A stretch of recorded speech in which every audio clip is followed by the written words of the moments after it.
Rus işgalcileri Donetsk vilayetini işgal etmek için bu topraklarda yerleşken şehir ve kasabalarını yok etti. Ukrayna baş ştabında bildirgenlerine göre Avdiivka, Bakhmut tarafında en şiddetli çatışmalar ketti. Cebenin bu yönelişinde düşman en büyük kuvvetlerini, mahsus ve paralı askerlerini topladı.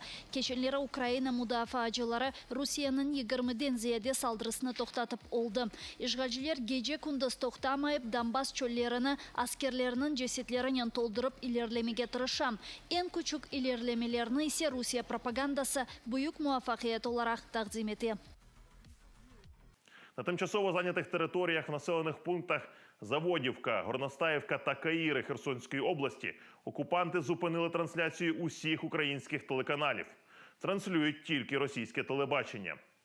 Підрозділи ракетних військ і артилерії Сил оборони України за добу уразили пункт управління, 11 районів зосередження окупантів, склад пально-мастильних матеріалів та склад боєприпасів ворога.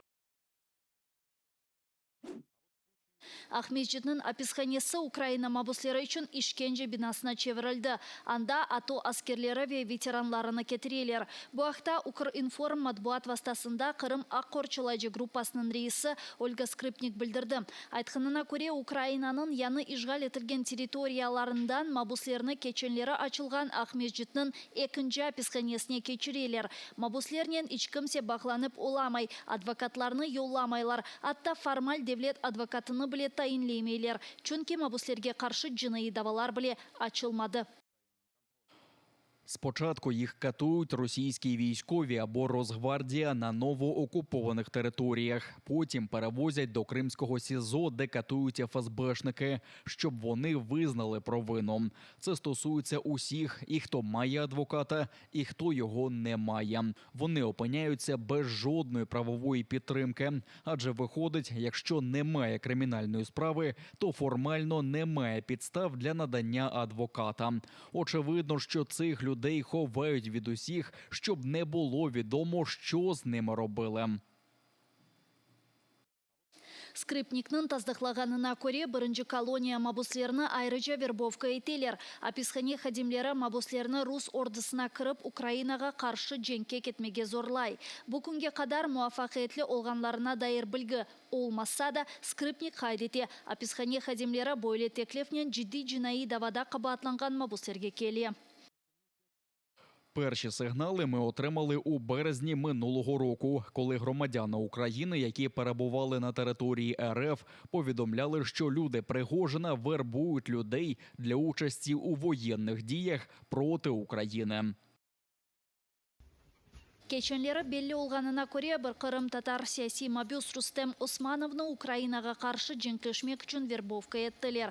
Geçken senenin avgust ayında işgalciler Osmanov'a sanki Noman Çelebijihan batalyonunda iştirak etkeni için 6 yıl hapis cezası hukumunu çıkardı.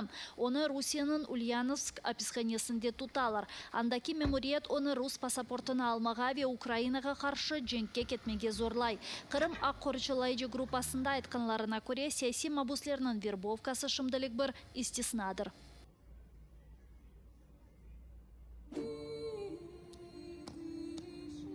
Одесса мейданы Берлинде, Лихтенберг районының мейданını Alman paytaxtının idarecileri, Ukrayna cemiyeti ve elçilik temsilcileri tantanalı bir şekilde adlandırdı.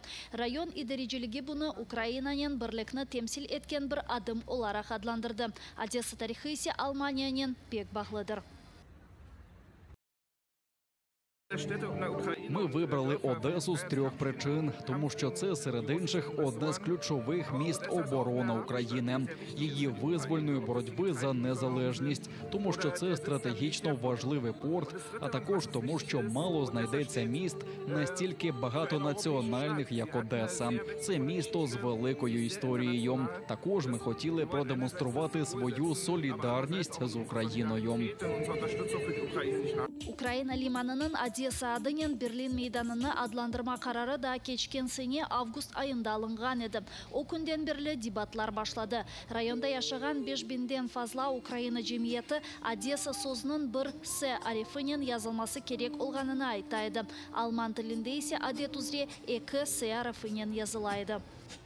І це була теж дискусія, яка показала, що війна, яку Росія веде в Україні, вона проходить не тільки на українській землі, вона також проходить в медіальному просторі, також в дискурсі, що має Україна робити для того, щоб свою ідентичність, свій розвиток, щоб мати на все це право, щоб не питати інших, як і куди ми будемо йти. І тому ми отримали багато мейлів, і я була дуже рада якраз займатися цим питанням з нашим міським радником, який питав, як ти, як носій мови, як ти відчуваєш це. І я сказала, звичайно, одна «С», так, як пишемо ми в українській мові. Одесса мейданы Карл Горц музейі янында ерлеше. Мында 8 майыс 1945 сенесі нацист Алманияның капитуляция кәғіті имзаланған еді.